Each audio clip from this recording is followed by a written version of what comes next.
I understand that. Mm-hmm. You know what I said about Brigham Young being a murderer? Last time I had to look You didn't back say at that, but okay. I had to look back at what I said. 'Cause I was thinking he was a prophet, and God had told him to protect himself. No different than what God told Elijah, protect yourself. He just wiped people out. Mm-hmm. And so I believe Brigham Young was a prophet, and if he said go out and kill those people, it was for a reason. Yeah. Because God was telling him to. Yeah, and I mean, he couldn't do it himself. Mm-hmm. He was an old man, you know. So he had to get young people. He said, well, don't kill those people, because this is what it is. And that's no different than what Elijah the prophet did, you know. People got in his way, boom, they were dead. I bet you a lot of people saw that, you murdering SOB, you know. And that's probably what they called Brigham Young, too. probably. Because he killed all those people, because the Indians seen it, too. Who did he kill? All those settlers who were just passing by. He killed like Oh, that actually was not sanctioned by the church at all. oh no, it wasn't sanctioned, but Brigham Young gave the orders, He did not. but all the blame went out of him. He never got blamed for it. He did get blamed for it. Yeah, but he was the governor of Utah, right? He had authority, and they weren't going to touch him. The really cool thing, that was called The Green Meadows Massacre, Yep. or something like that. It was in September 1935. The thing about that is a lot of people think that it was 1935. Brigham Young was in charge of that, but when the settlers came through, there was a bunch of members of the church there that didn't know what to do. They didn't know if they should attack or leave him alone.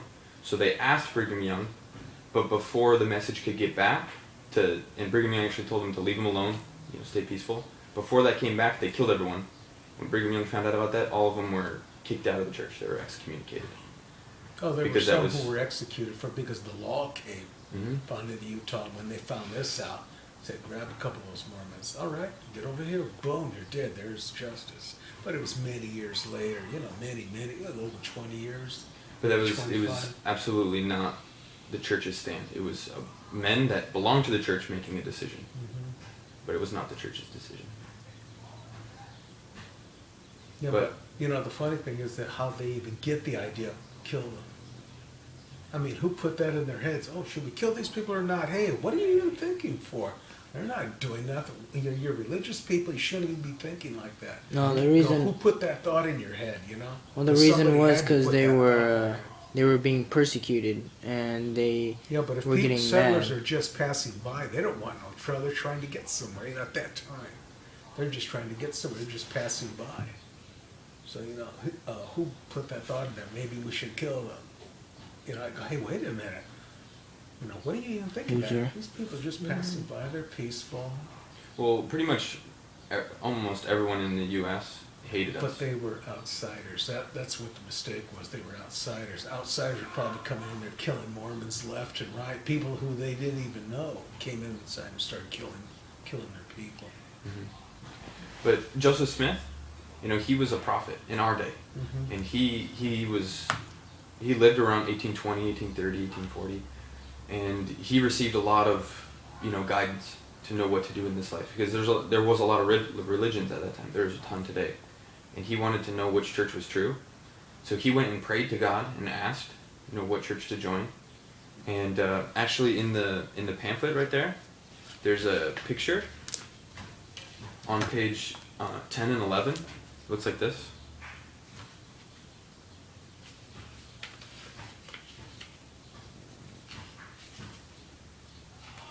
Mm-hmm. And this is one of the biggest and best stories that we teach, is that Joseph Smith, he was 14 years old at this time, and he lived in New York, and he really wanted to know the truth about what was going on around him. And he prayed, and as an answer to his prayer, he was visited by God the Father and his Son Jesus Christ. And in this box over here on the right, he wrote down in his journal the experiences that he saw. Would it be okay if you read that real quick? Reading it now. You want to read it out loud? Okay, I saw a pillar of light exactly over my head, above the brightness of the sun, which descended gradually until it fell upon me. When the light rested upon me, I saw two personages whose brightness and glory defied all description. standing above me in the air, one of them spoke unto me, calling me by name, and said nothing to the other. This is my beloved Son. Hear him. John Smith, History, chapter 1, verses 16 through 17. Yeah, and that experience, I personally know happened. I know that this experience happened and it is true. And, our Heavenly Father and Jesus Christ appeared to Joseph Smith, and they told him to join none of the churches at the time because none of them had that true structure, that true authority, just like all the prophets had. Mm-hmm.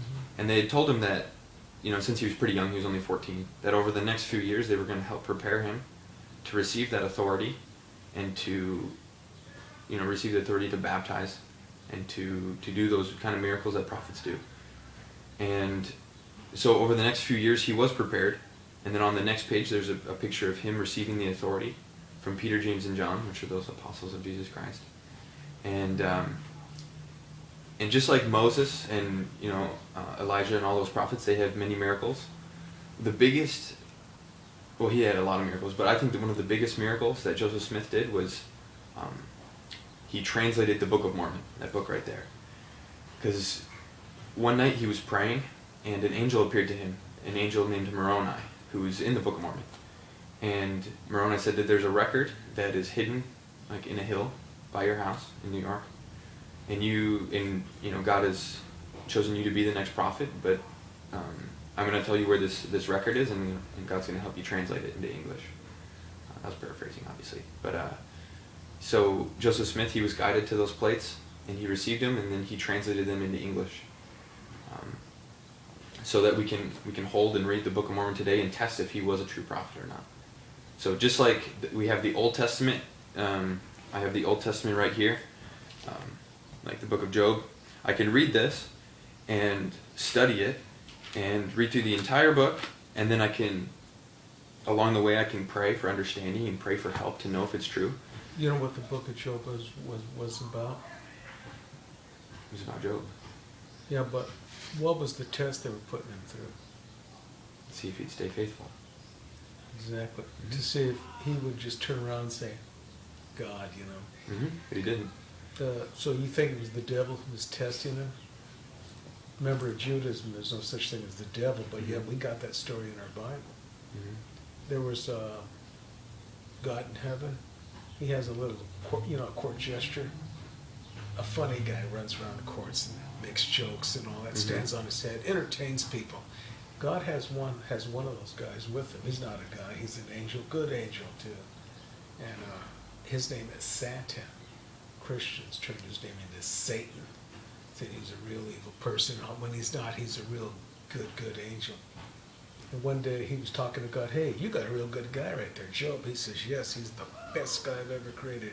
Tell you what, why don't you let me inflict pain on this guy, sickness, take away his family and all that, and see if he says, God, you. And he says, okay, let's do it, let's test him.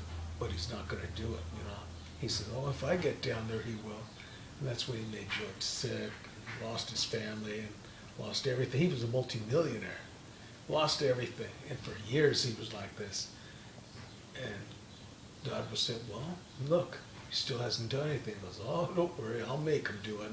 Finally, he got burned one day really bad. His mm-hmm. skin got warped and all that. And Satan whispered to him, well, what do you think of God now? And he says, well, God gave it to me and he took it back. And I would never tell him. And he says, I won. Give him back everything. God gave him even more. He healed him up, gave him a family again, gave him cattle, gave him a home, gave him everything, double over what he had before. But that was a test. How did he just give him a family back? Excuse me? How did he just give him a family? Well, he was an old man, he got in there with some young girl and had family, They never said what kind of woman he got. They never said how many kids he got after that. But he did get cattle and goats, because that's where you made your money in those days, mm-hmm. with cattle and goats and sheep and all that, because people wanted them. They had to eat. You charged whatever you wanted. Mm-hmm. But that was the test that God put him through. Yeah. Because it was a test between the Satan and God. because he will do this. No, he won't. Let's test him. Watch, he loves me more than what he'll ever give into you, you know. Mm-hmm. And Santa just said, all right, you won. What the heck? He says, let me bless the guy, too. You give him some more. Who's Santan? Satan. Who's Satan? He's the court jester guy who's with God in heaven.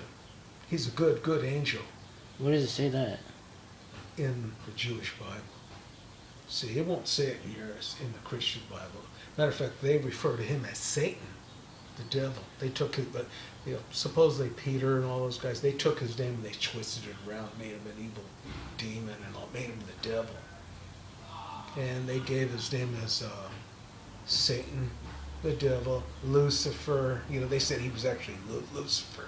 Threw him out of heaven, Antimonious. That's what the dead devil's called too. But there's no such thing. It's all folklore as far as we're concerned, because they made it up.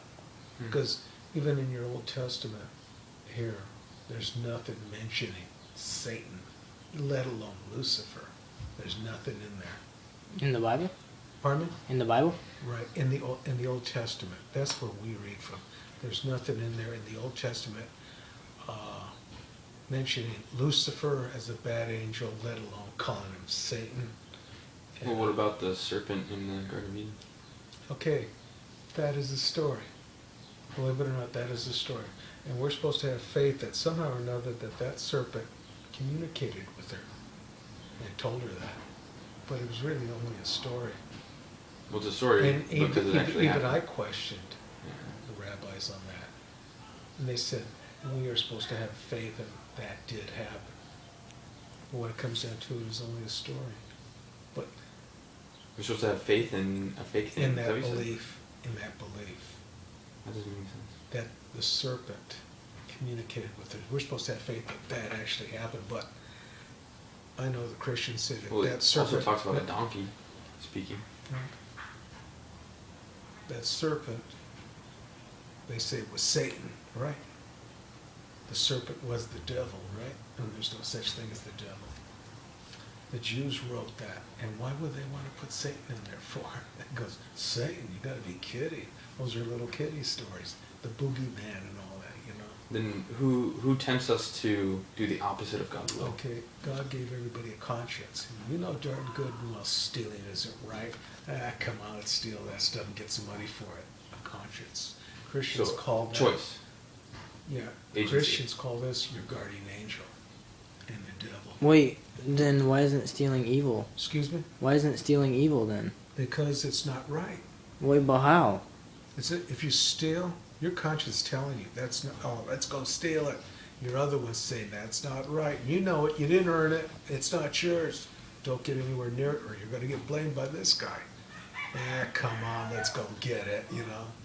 Yeah, 'Cause but it's worth what a makes lot. it evil? Makes it evil is your intent. What if you wanted to steal for your family? Like Like, Robin Hood, you stole from rich and gave to the poor. Yeah, for a Still reason. stealing. Yeah, it's still stealing no matter So what. still but- against the law.